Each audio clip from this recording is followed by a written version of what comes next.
MSW Media. I signed an order appointing Jack Smith. And nobody knows you. And those who say Jack is a fanatic. Mr. Smith is a veteran career prosecutor. Wait, what law have I broken? The events leading up to and on January 6th, classified documents and other presidential records. You understand what prison is? Send me to jail.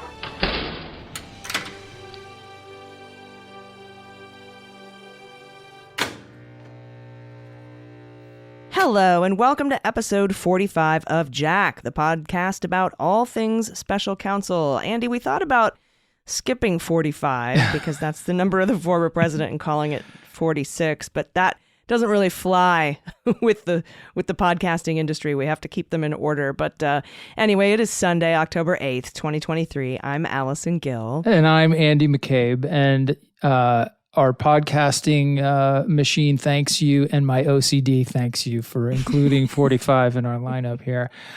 Today, Allison, down in Florida, we're going to cover the first possible major delay of the espionage and obstruction case in Florida as Judge Aileen Cannon stays the trial calendar pending Trump's motion for a delay to CIPA Section 4. And there's new information about the former president.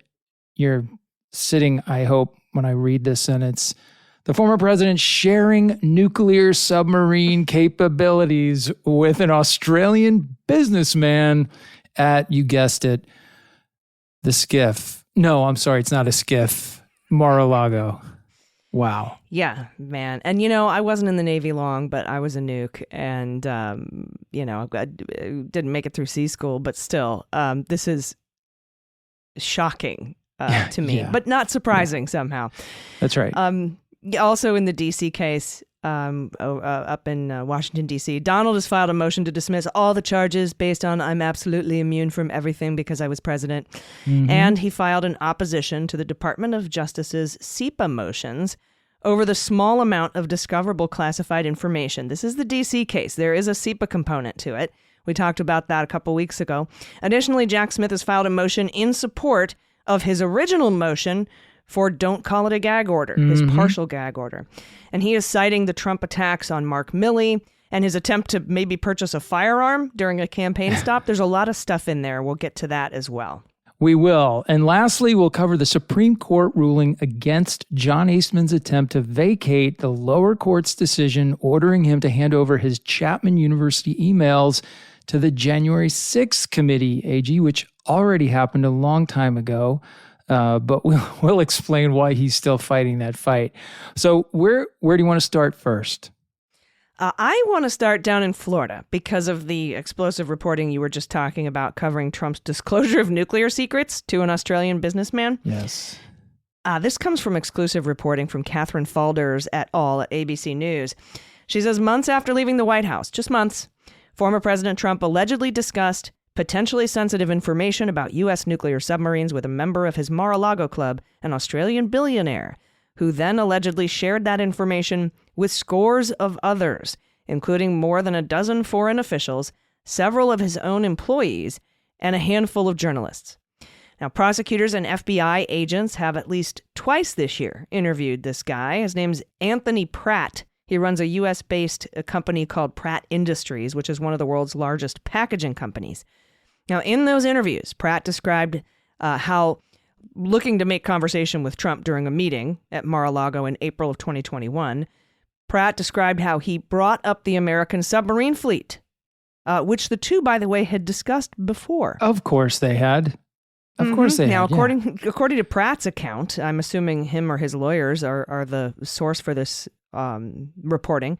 But according to Pratt's account, as described by the sources, Pratt told Trump he believed Australia should start buying its submarines from the United States, to which an excited Trump, leaning toward Pratt as if to be discreet, told Pratt two pieces of information about U.S. submarines: the supposed exact number of nuclear warheads they routinely carry, and exactly how close they supposedly can get to a Russian sub without being detected. Unbelievable, but as you said, also totally believable. So the reporting I read said that Pratt shared the information with 45 people. And as you mentioned, some of them foreign government employees, some of them Pratt's employees, some journalists, and 3 former prime ministers. I guess that's what happens when you're a billionaire in Australia. You get to know a lot of prime ministers. Mm-hmm. Now, here's what surprised me. What surprised me is that he didn't charge him for this information. Like, I'm trying to figure out what he got out of it besides just looking cool. But it makes me wonder, if an Australian businessman can get this intelligence, imagine what an adversary trained in spycraft could get. Oh my God, that place is the juiciest target for intelligence operations in the Western Hemisphere, no doubt whatsoever. And it's malpractice, really, for any self-respecting intelligence agency to not take a run at Mar-a-Lago at this point. There's just so many aspects to this. I love the detail that he leaned forward to tell him this information, like in an effort to be discreet. I don't know. To be discreet in talking about nuclear defense information on the balcony at Mar-a-Lago? I mean, leaning forward doesn't cut it. That's not written into the classification laws, the Espionage Act, but it's not a violation if you leaned into your buddy when you disseminated national defense information, which takes me to Trump's spokesman's statement about this yesterday, which basically said, well, the reporting lacks context.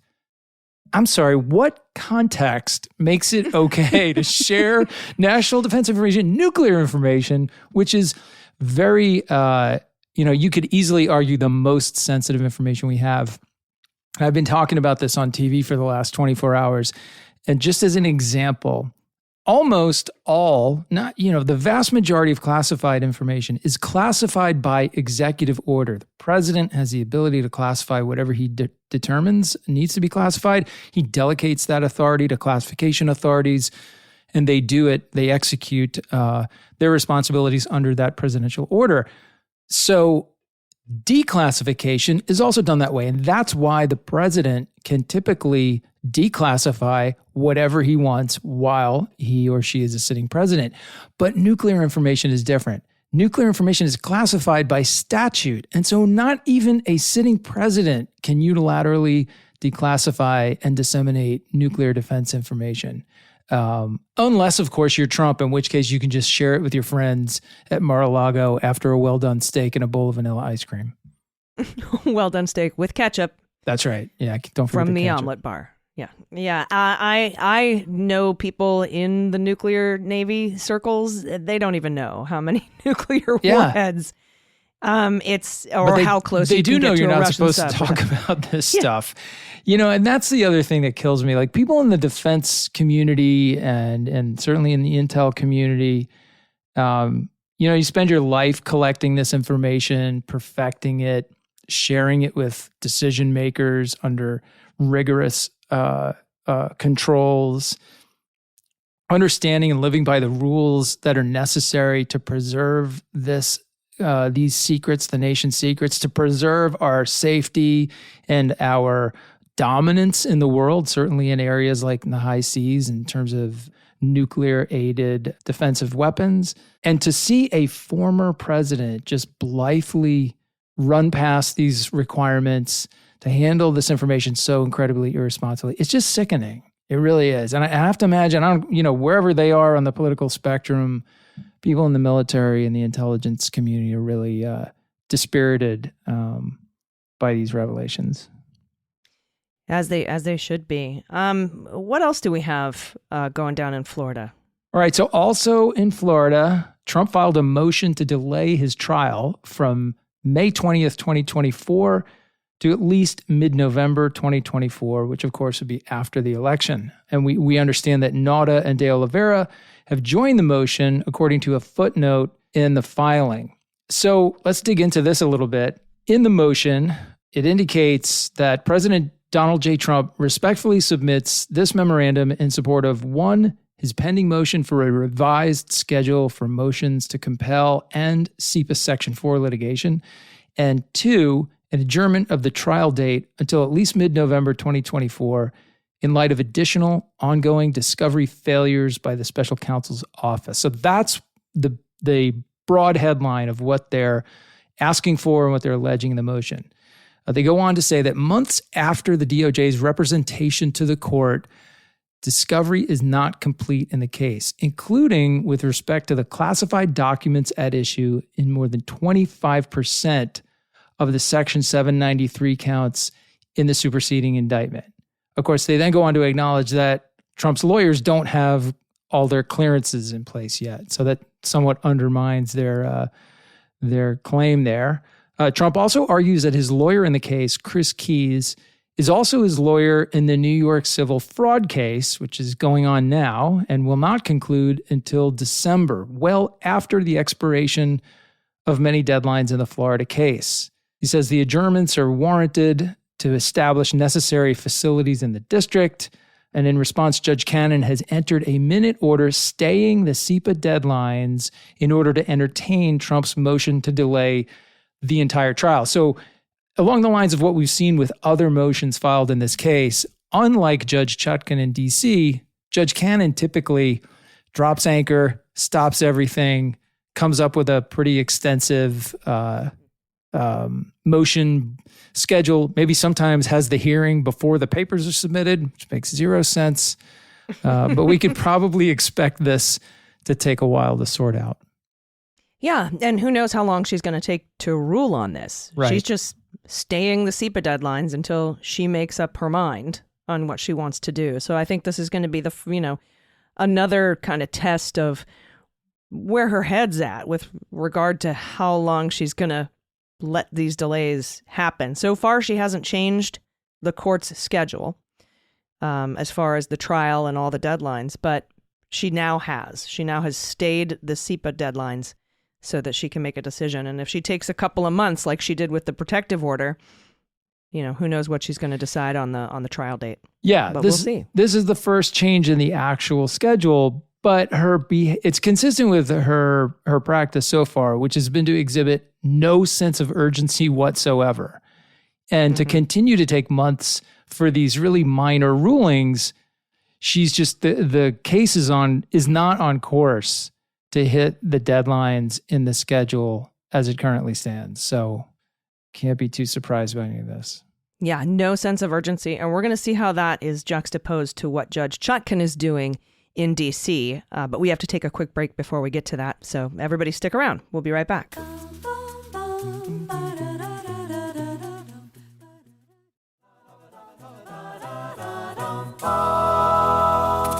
Hey, everybody, welcome back. Let's head to D.C.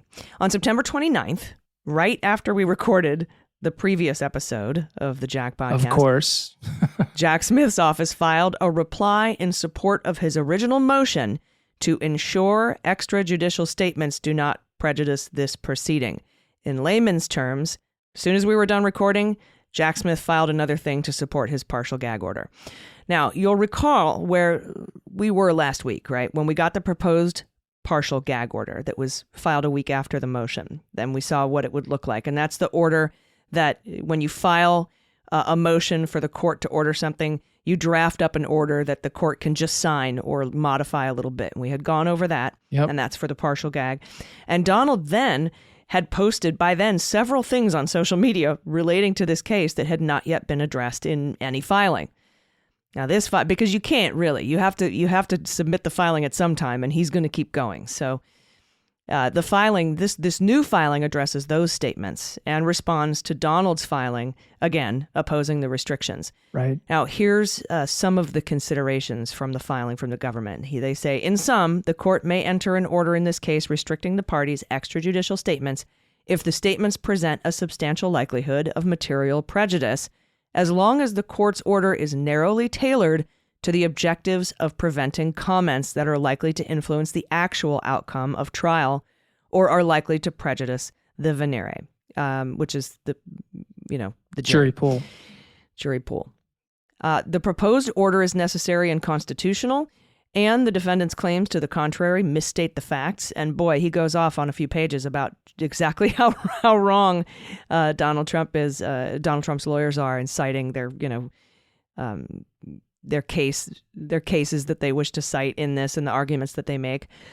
Jack Smith goes on to say, far from being the contempt trap that the defendant claims, the proposed order is more targeted than others previously entered in the district, because Trump was like, it's a contempt trap.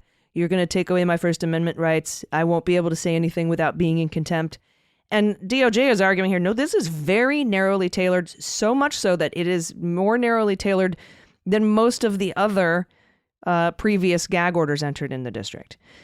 Defense counsel previously used this same contempt trap language when opposing the imposition of a protective order in this case.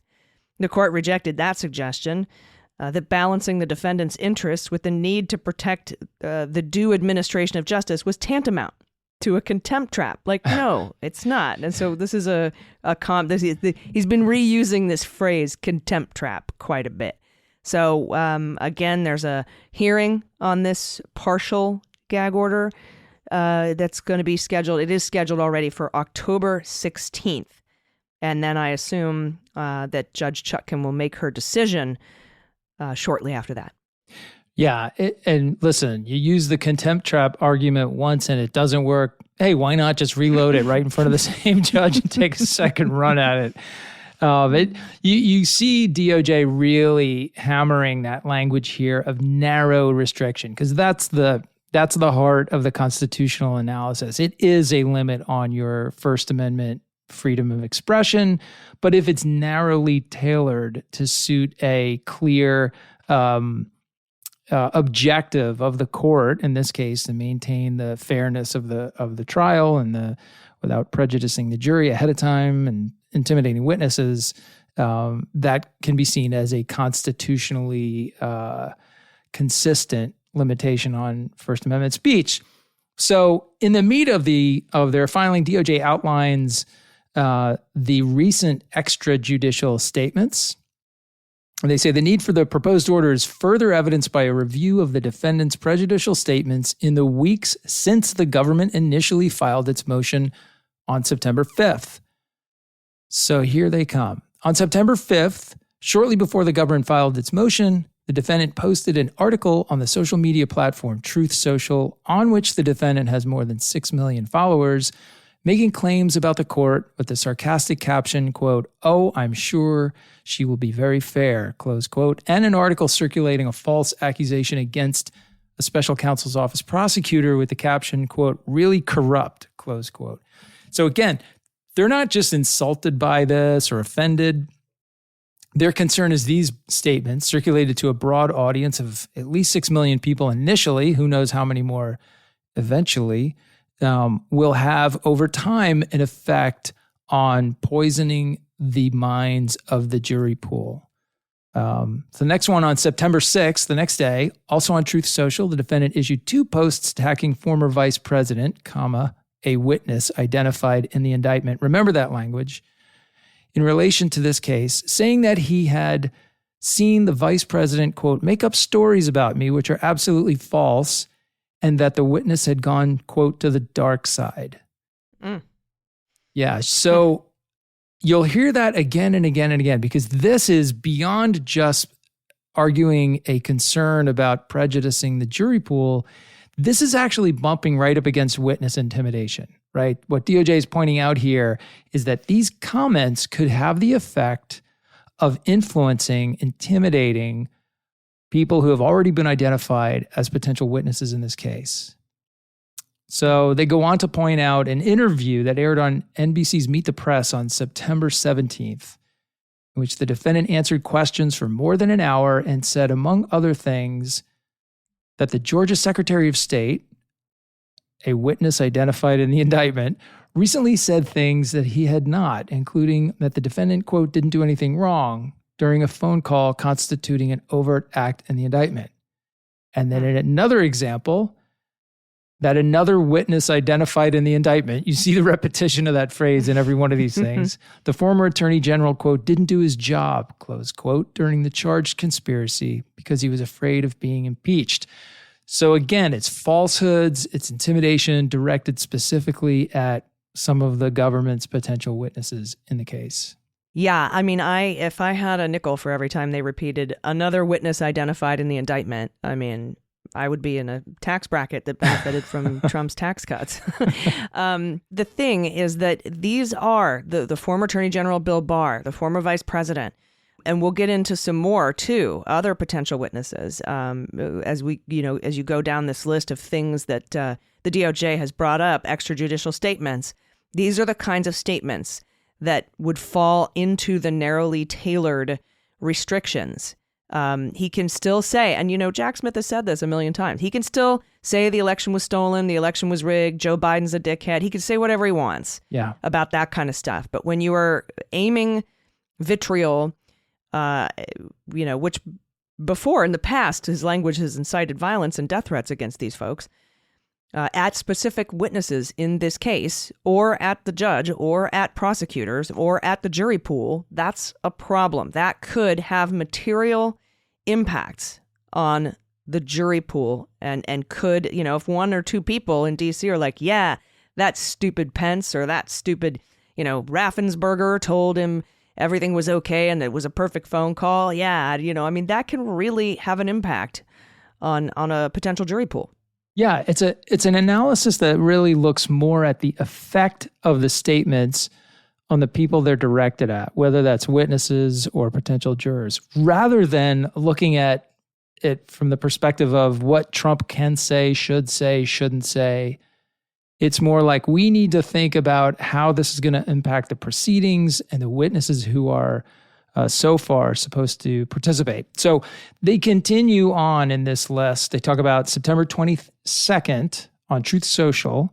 The defendant falsely claimed that the retiring chairman of the Joint Chiefs of Staff, a witness cited in the indictment, had committed treason and suggested that he should be executed. So, if that doesn't bump up against witness intimidation, I don't know what does. The guy's a witness. He's a witness because you read the indictment, hopefully, and you're saying that he should be put to death for some ridiculous nonsense, for having had the temerity to say something that Trump now considers insulting.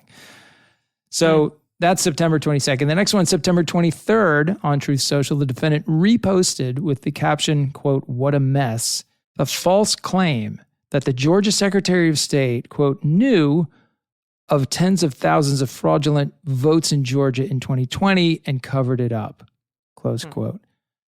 And then finally, they point to one on September 26th, also on Truth Social. The defendant posted a link to an article singling out a specific prosecutor in the special counsel's office and claiming that the SCO is a quote, team of lunatics that are working so hard on creating election interference. Yeah. So again, more witnesses. Raffensperger, General Milley, identified as a witness in this case. He's also a witness, by the way, down in Florida. Right. Could be. And the Raffensperger stuff is repeatedly claiming that Raffensperger said things that he didn't actually say. So Raffensperger is going to have an opportunity to take the stand and provide evidence to the jury. And what they're concerned about is this constant repetition, this din of false claims about what Raffensperger said is going to undermine the value of that evidence, and it's going to put questions in the minds of the jurors like, oh, wait a second, but he used to say this and now he says this. When in fact, none of that is true. The guy never said the things that Trump says he said. Yep.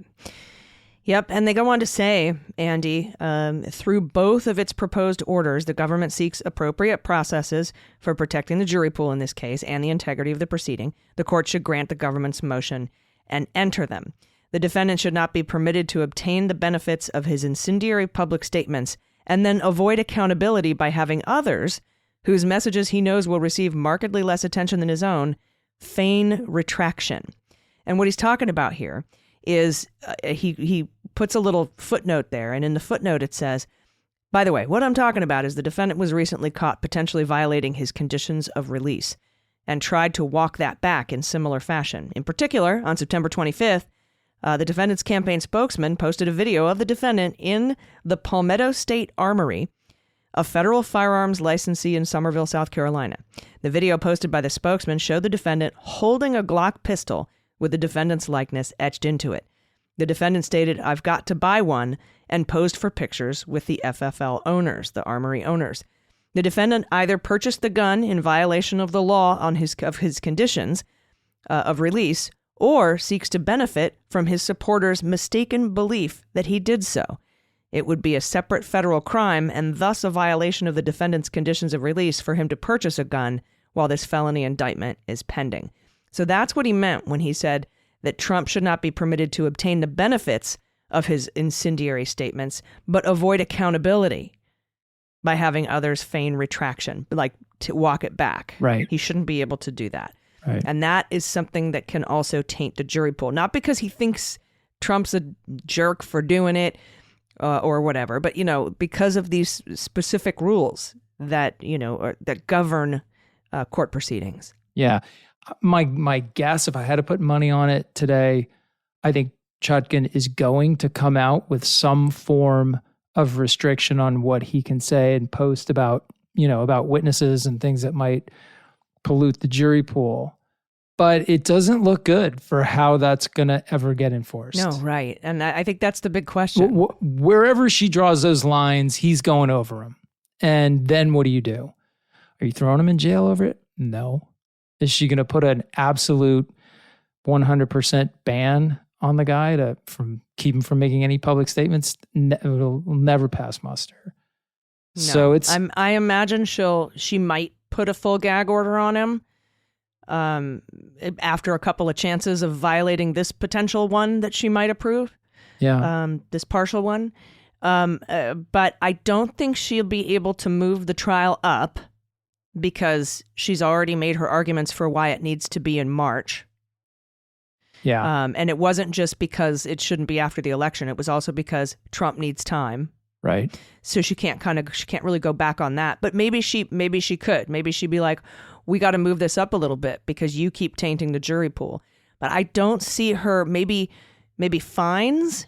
That's the only kind of realistic, attainable thing that actually might have some impact on him. We were talking about that this week in the he's context withdrawing all of of his lawsuits right now. Yeah, we were talking about that this week in the context of the civil lawsuit in New York. And if he gets a similar, don't call it a gag order up there and violates it, really the only penalty they have in civil court is to start imposing fines. That actually might, that might make a point with him. So if Chutkan starts imposing fines every time he says something outside the scope of the limited order, who knows? Maybe that makes him think twice. I don't know. Yeah, and she could increase it like 50,000 for the first time, 100,000. It doubles each time you continue to say shit.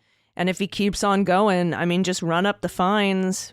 I don't see her jailing him. No, that is not going to happen.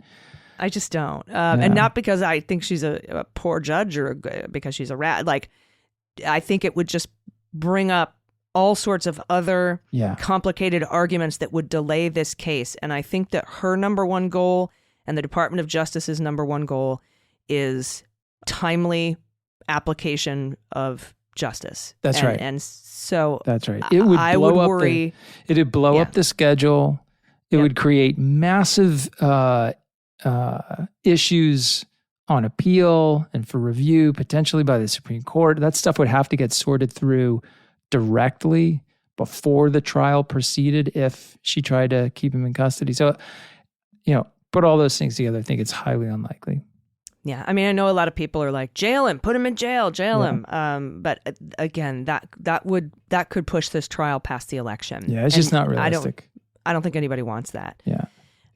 Particularly the government and me. I would like for this to be done before the Republican National Convention is my dream come true. But, maybe she listens to the pod. She's now heard your request and she's like, all right, I'll get it done. You got it. That's what happened all throughout the Mueller investigation. I'm pretty sure you guys listened to my Mueller podcast and were like, you know what, we weren't going to go after Manafort for, 371, but man, that Allison makes a pretty strong case. Good argument.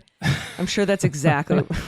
Exactly. Well, I really want her to win the fantasy indictment draft this week, you guys. I'm sure that's how it went down. Yeah, in the Netflix limited series of Mueller, she wrote, that'll be how it happened. That was all. I'm kidding, by the way. All right. Of course. We have a lot more to get to, especially some other motions in D.C. We aren't done in D.C. yet, but we do have to take a quick break. So stick around. We'll be right back.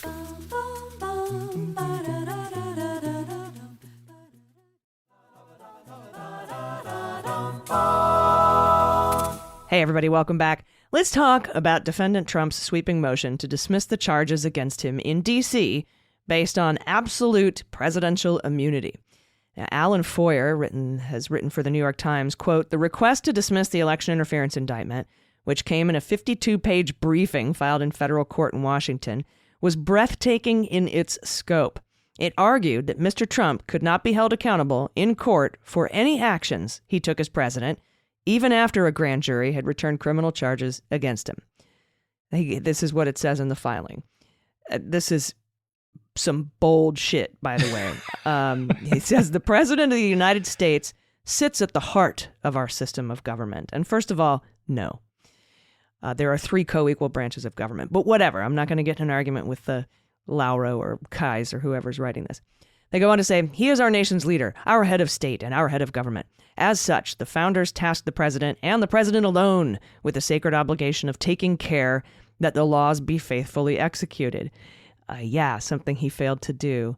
Like in 6th. I could 12 examples come rushing into my head as I read that in the motion. I'm like, wow, that's ballsy for a guy who ignored most requirements, most legal responsibilities while president, to shroud yourself in the take care clause now. Whoa, yeah, look at you. Faithfully executing our laws against telling foreign nationals nuclear secrets. Okay, cool. Yeah, just like that. They go on to say, "To ensure the president may serve unhesitatingly, without fear that his political opponents may one day prosecute him for decisions they dislike, the law provides absolute immunity, quote, for acts within the outer perimeter of the president's official responsibility." And they actually quote Nixon v. Fitzgerald here, which is great. They say, "Breaking 234 years of precedent, the incumbent administration has charged President Trump for acts that lie not just within the outer perimeter of his job as president, but at the heart of his official responsibilities as president." They are seriously about to argue that everything Trump did leading up to, on, and after January 6th weren't just outer perimeter duties. They were at the heart of his responsibility as the president of the United States. The Times reminds us that the idea that the president can't be prosecuted for actions undertaken in his official capacity as commander-in-chief has never been tested in the courts before.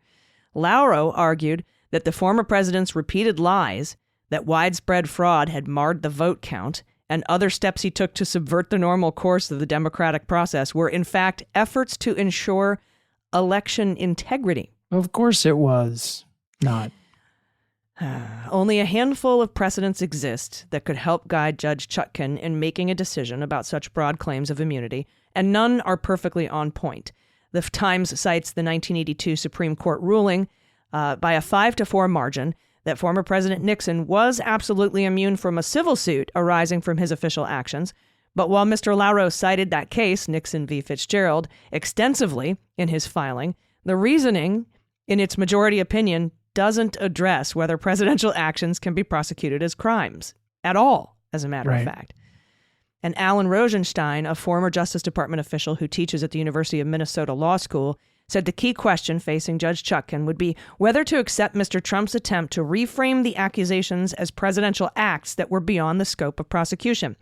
He goes, "It's a shrewd legal gambit because it played off a legitimate presidential duty under the Constitution to faithfully execute federal law." He went on to say he will lose, but he's making the correct conceptual argument at least.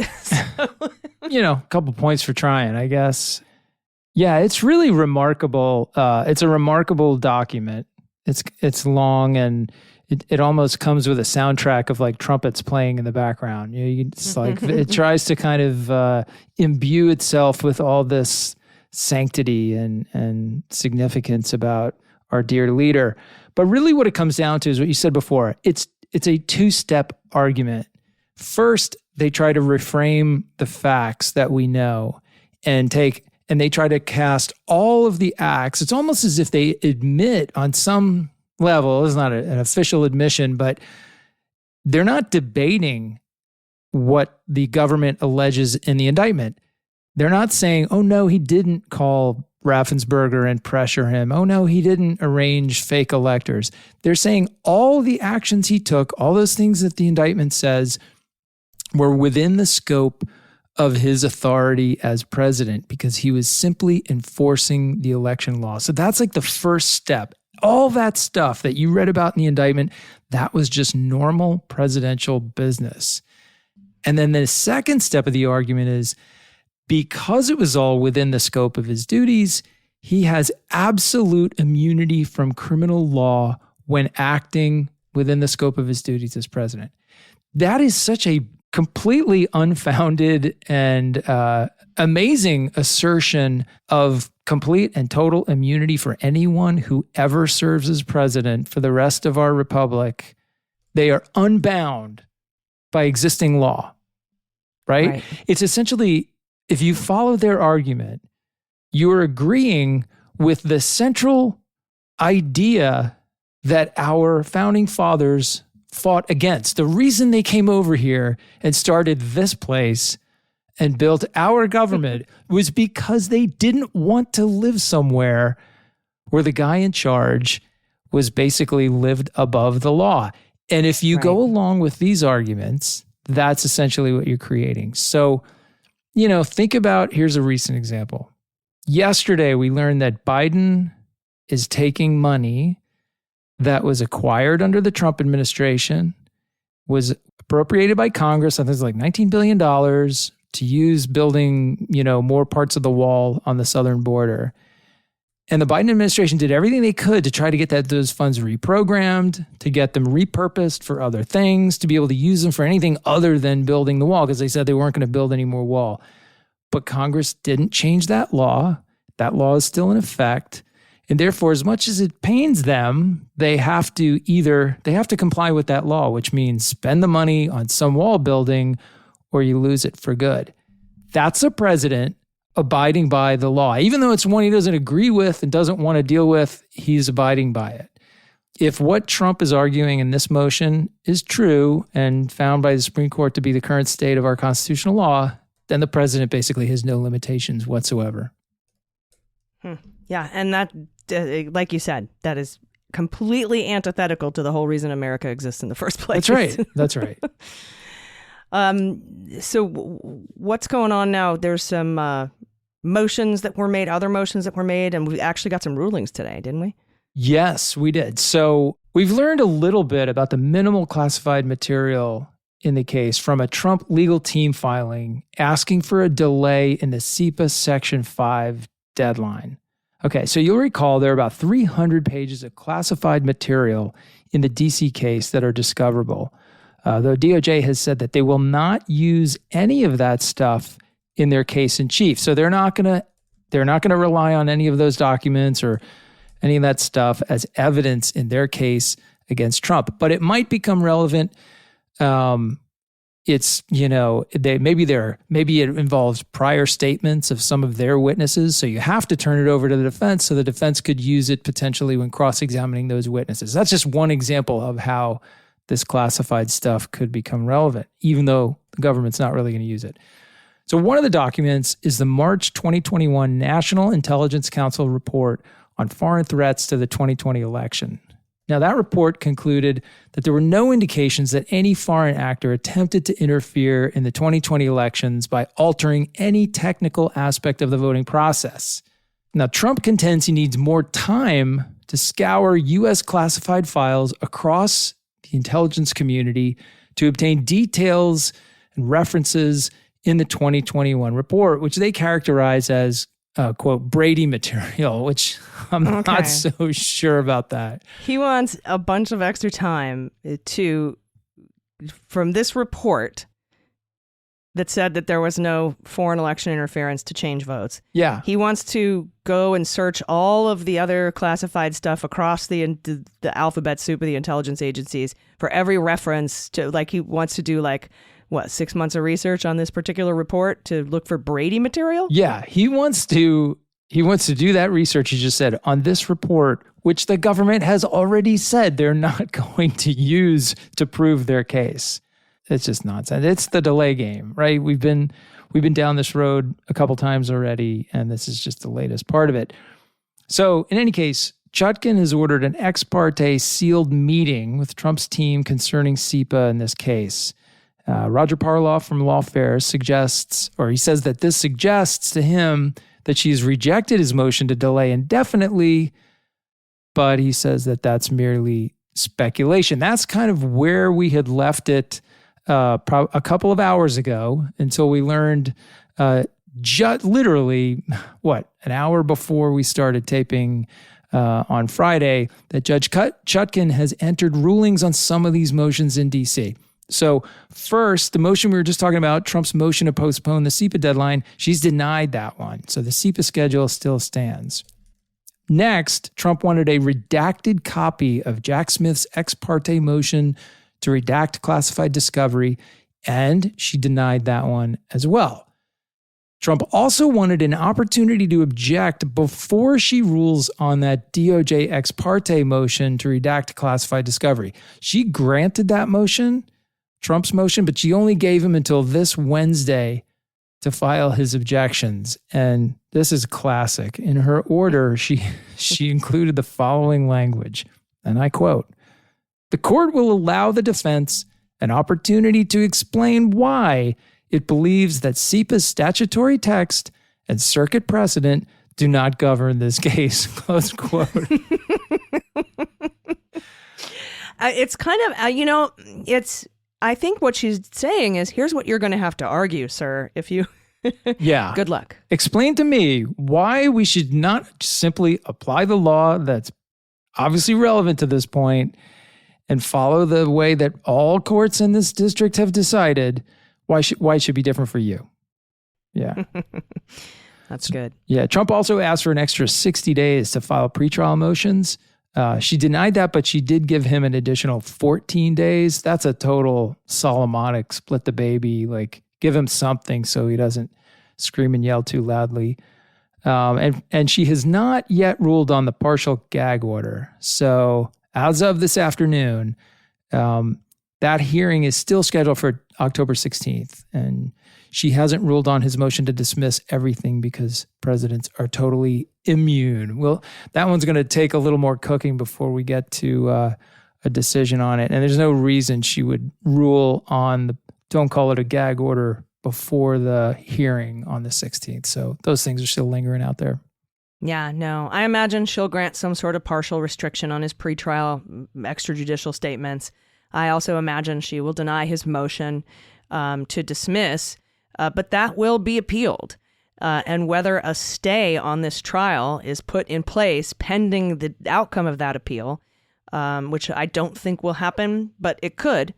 And then we might not. I mean, that could put this off for a very long time because it could go all the way up to the Supreme Court. But I don't think they'll stay the trial pending that appeal. I think they'll allow this trial to go forward because that can cook in the background and the decision can come later, which can give him a new trial or overturn any conviction that might be gotten. Yeah. It seems to be that's how the courts work. Like, let this go.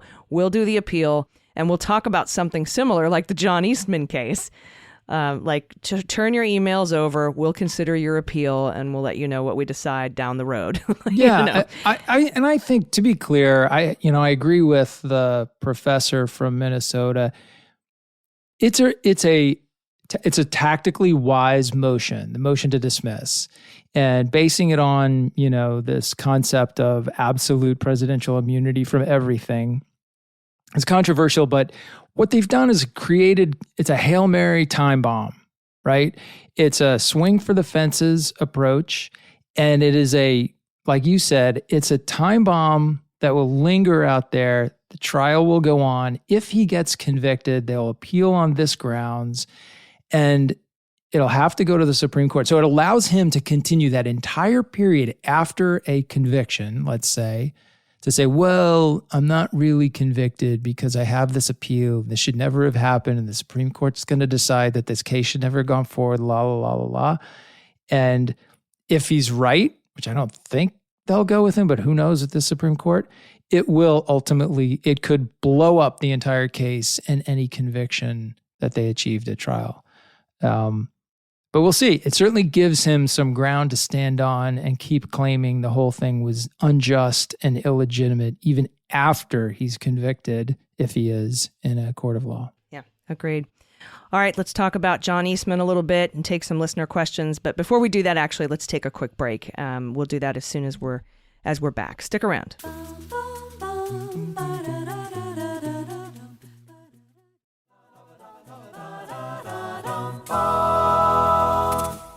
Hey, everybody, welcome back. All right, one more story, and then we'll take some listener questions. A while back, as you know, John Eastman asked the Supreme Court to vacate rulings that found he and Trump participated in a coup in search of a legal theory. You'll remember when the January 6th committee subpoenaed him for his Chapman emails, he sued to block them. But then Judge Carter in California determined that it was more likely than not that Trump and Eastman violated Title 18 U.S. Code 371, which is conspiracy to defraud the United States, and Title 18 U.S. Code Section 1512C2, which is obstructing an official proceeding. And that judge ordered Eastman's emails handed over to the committee pursuant to the crime fraud exception to attorney-client privilege, right? Because Eastman's like, I'm Trump's attorney. You can't have my emails. They're privileged. There's attorney-client privilege. The judge was like, nah, these emails pretty clearly show that you probably, more likely than not, is the standard, not beyond a reasonable doubt. Right. More likely than not, violated these violated these statutes. And so we're handing these over. Now, Eastman's underlying appeal, because he asked for a stay, like stop them from going over while I appeal. And they're like, no. And the Supreme Court's like, no, they're sending them over. This is kind of what I was referring to in the other thing with the motion to dismiss based on presidential immunity in Chutkan's trial. They're like, no, we'll consider your appeal, but go ahead and hand those over. No stay for you. And so that appeal made it all the way up to the Supreme Court, who this week denied to grant a motion for certiorari, which means we're not going to hear this case. That upholds the lower court's rulings, right? This happens quite a bit. Now, what's interesting here, I mean, first of all, he loses. That's fun. But what's interesting is that Justice Clarence Thomas actually recused himself from this case. And we don't know exactly why, but we can guess, right? Because you'll recall email discussions between John Eastman and Kenneth Chesebro that Justice Clarence Thomas was the last best hope for a ruling to cast doubt on the election results. And it made me wonder if that's why they focused so hard on Georgia, because he's the administrative judge over the 11th Circuit down there. On December 31st, actually, 2020, Ken Chesebro wrote to Trump's legal team, "We want to frame things so that Thomas could be the one to issue some sort of a stay or other circuit justice opinion saying Georgia is in legitimate doubt. Thomas is our only chance to get a favorable judicial opinion by January 6th, which might hold up the Georgia count in Congress." And John Eastman wrote back, "I think I agree with this. A favorable move by Thomas would kick the Georgia legislature into gear." So Thomas is mentioned in these emails. Maybe that's why he recused from this case. I frankly was surprised that he would ever recuse from anything ever. Yeah, but maybe totally. some of that ProPublica reporting and the pressure and the legitimacy crisis that the Supreme Court is facing right now put a little pressure on him to maybe do the right thing for once. You have to wonder. It's been a really interesting question watching all that reporting from ProPublica and some from the New York Times. Like, what does it take to actually get Clarence Thomas to recuse, or not even recuse, to even just acknowledge income and benefit and potential conflicts? So, apparently we stumbled across one of those thresholds, I guess, in this case. And the emails and the references to him certainly seem relevant, but it's hard to say what exactly he was thinking of when he decided, maybe I better stay out of this one. Yeah, well, good, I guess. Old dogs can learn new tricks. Maybe I still think he should resign, but yeah, I'm not so sure about the old dogs thing either. I think he just woke up and thought, "Oh, I'm in enough trouble as it is. I better steer clear of this one here." But we'll see. Yeah. All right. Well, do we have any listener questions this week? We do. And I picked this one because I thought it was kind of fascinating, and also because the civil case in New York has been such a big story this week. And this question kind of raises the issue of, like, how could that be relevant to the Jack Smith trial? So this one comes to us from Paul. He says he's Paul in DMV. Now, to me, DMV is DC, Maryland, Virginia. That's what people in this area call the DMV. I don't know if that's what he's referring to or not, but In any case, he begins, "Hi, Allison and Andy. I listen to your podcast every Sunday morning while I take a long walk with my dogs. All this walking I've done has helped me lose 80 pounds since January. So thank you for being a big part of that." Well done, Paul in the DMV. You're awesome. All right. He says, "My question touches on the New York civil case against Trump and the Trump Organization. Judge Engoron ruled quite forcefully that Trump and other leaders within the Trump org had a long history of engaging in fraud. I know financial fraud is vastly different from Jack Smith's charge of defrauding the United States in the January 6th case. On the other hand, can Jack introduce this ruling in the New York civil case as evidence that Trump has a history of committing fraud across a number of different areas to help prove the case that he attempted to defraud the U.S.? In other words, once a fraudster, always a fraudster." So those are really good questions. There's a bunch of stuff wrapped up in that, Paul. So let me try to tease through a little bit of it first. First, on the issue of the judge just kind of deciding fraud in the fraud case before the trial, which I think struck people as being very strange. And it's not super common. But what it comes down to is this is not a case. There's two different kinds of civil cases: cases in law and cases in equity. And cases that are brought in law, alleging violations of law, the remedy for those cases is the awarding of damages. That's kind of the typical civil case that you think about. Somebody does something bad to you, you sue them, and then if they're found guilty, then they have to give you money.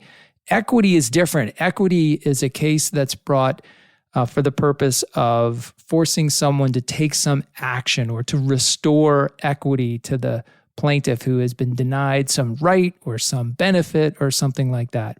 And typically, especially in New York, cases in equity are heard on a bench trial, so just before a judge and not before a jury. It's the same here in Virginia. Cases in DC, cases in federal court here, if you bring a case only alleging equitable relief, you're probably going to have a bench trial. So that's how Trump ends up in a bench trial. And that's how, based on the government's motion before trial, the judge was able to decide as a matter of law, based on the evidence he had seen so far, Trump was guilty of fraud. And so the trial is simply to determine how much of his ill-gotten gains he's going to have to give back.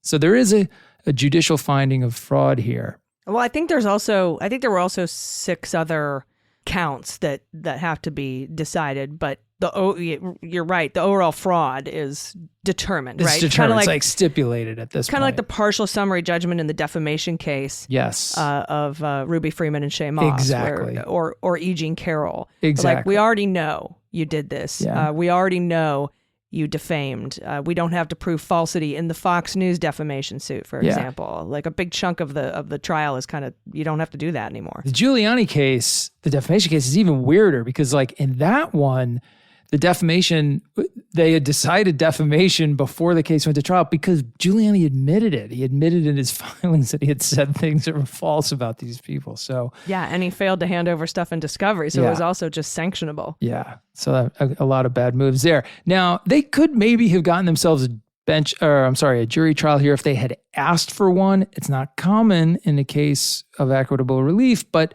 they could have asked for it. They would have had to litigate that point. They might have won. Had they done any of those things and won, they would be a much better place than they are right now in front of this judge who seems to not have a lot of time for Trump and his nonsense. But in any case, can you use that finding of fraud as evidence in the Jack Smith case? And as a top line matter, the answer is no. You can't use evidence of a finding of fraud in a civil case.